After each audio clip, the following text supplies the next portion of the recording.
عشق شاہوں کو وہ تازہ گلاب دیتے ہیں، عشق شاہوں کو وہ تازہ گلاب دیتے ہیں، عہد پیری کو وہ پھر سے شباب دیتے ہیں۔ غفلت نہ کر پڑھ لے درود خدا کی قسم، تیرے سلام کا اب بھی وہ جواب دیتے ہیں۔ موضوع میرا انبیاء کی حیات ہے، اور ہم سب کا یہ عقیدہ ہے، الحمدللہ ہم سب سنگی بیٹھے ہیں کہ حضور درود کو سنتے بھی ہیں اپنے دربار بہربار میں، اور اس کا جواب بھی دیتے ہیں۔ اس محبت سے درود پڑھیے کہ حضور سن رہے ہیں۔ الصلاۃ والسلام علیک یا سیدی یا رسول اللہ وعلی آلک واصحابک یا سیدی یا حبیب اللہ، الصلاۃ والسلام علیک یا سیدی یا نبی اللہ وعلی آلک واصحابک یا سیدی یا خاتم المعصومین۔ حمد و صلات کے بعد حضور سید عالم صلی اللہ علیہ وآلہ وسلم کی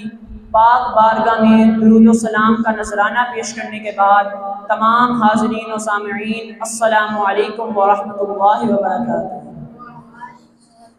اللہ عز و جل نے قرآن مجید میں ارشاد فرمایا وَلَا تَحْسَبَنَّ الَّذِينَ قُتِلُوا فِي سَبِيلِ اللَّهِ أَمْوَاتًا بَلْ أَحْيَاءٌ عِندَ رَبِّهِمْ يُرْزُقُونَ، کہ انبیاء جو اللہ کی راہ میں قتل کیے جائیں وہ مردہ نہیں بلکہ زندہ ہیں، اور انہیں رزق بھی دیا جاتا ہے۔ حضور سید عالم صلی اللہ علیہ وسلم نے ارشاد فرمایا الانبیاء احیاء فی قبورہم یصلون، ایک بات پتہ لگی کہ انبیاء زندہ ہیں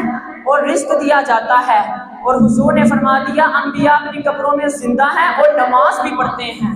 دو باتیں پتہ لگ گئی کہ پہلی بات تو یہ کہ انبیاء زندہ ہیں اور نماز بھی پڑھتے ہیں اور رزق بھی انہیں دیا جاتا ہے۔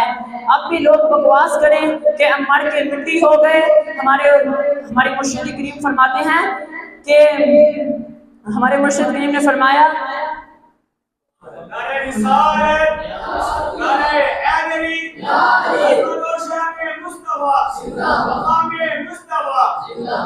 ہمارے مرشد کریم نے فرمایا